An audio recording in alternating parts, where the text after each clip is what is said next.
In this video, we'll study about the life cycle of angiosperms.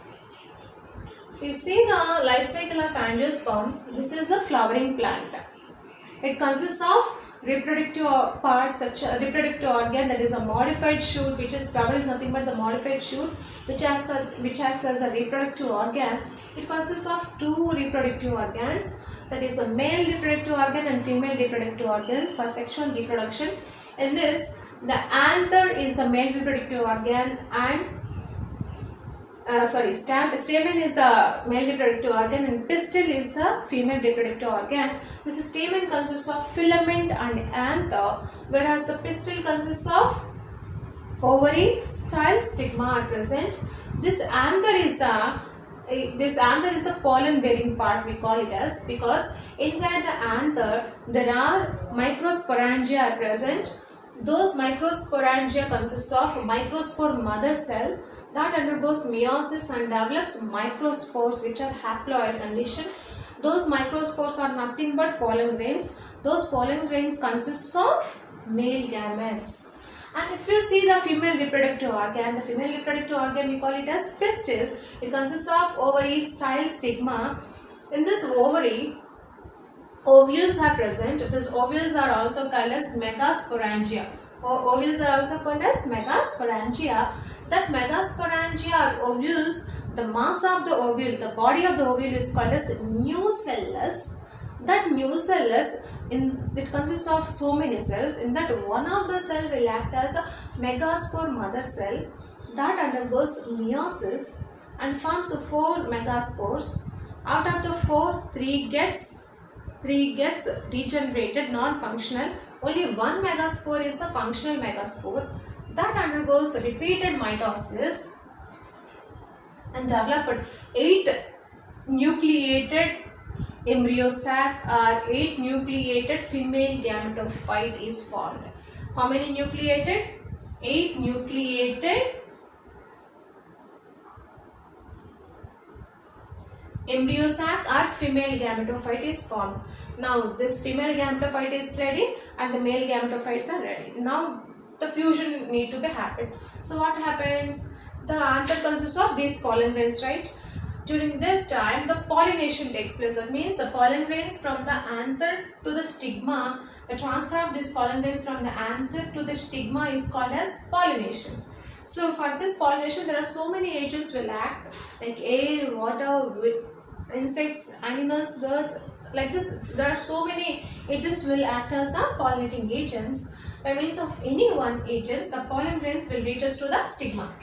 And inside the stigma, what is present? Ovary is present, and inside this, ovules are present. And in this, embryo sac is ready. There's a male gametophyte or pollen grain containing the male gametes that reaches to the embryo sac by means of a pollen tube, which consists of 2 male gametes.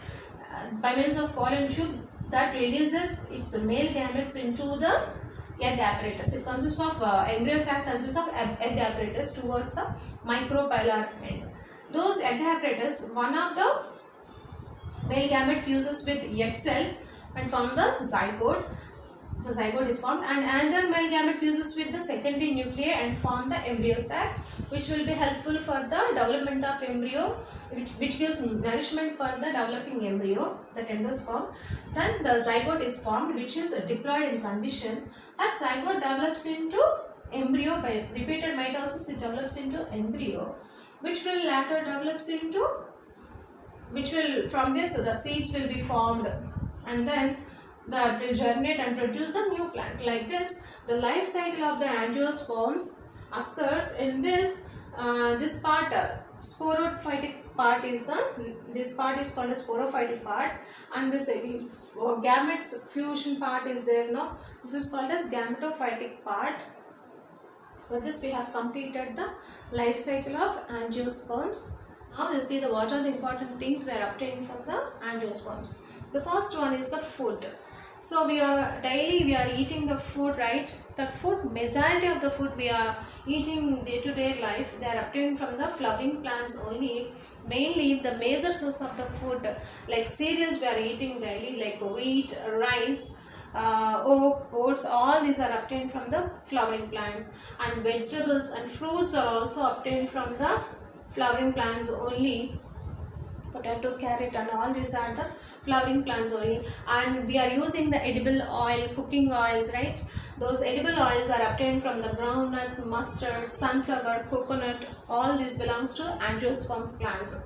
And the spices we are using like coriander, cloves, ilachi, black pepper, ginger, these are obtained from different parts of the angiosperms which gives heart flavors to our food.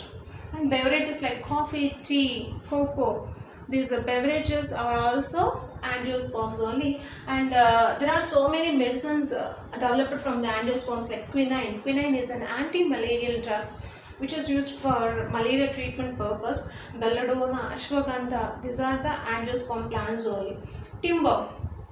In gymnosperms, the softwood we are getting, that we call it as lumber, right? That is softwood obtained from the gymnosperm. Here the wood we are obtained from the angiosperms is called as timber. It is a hardwood. Mainly this is obtained from the dicotyledonous plants.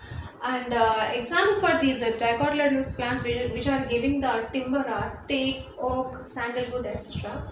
And fibers. There are so many fibers, textile fibers, coir fibers, jute fibers, like this different fibers are there. The textile fibers which are used for making the clothes that were obtained from the cotton. And coir. This coir is used for making doormats, for making the beds, cushions. So the coir is obtained from the coconut. And jute. Jute is obtained from sunhemp plants which is used for making the bags, different clothing items, etc. Purses, all are made by using this sunhemp. These are the some of the economic, not only these, there are so many important aspects are present. These are the some of the economical importance of the angiosperm.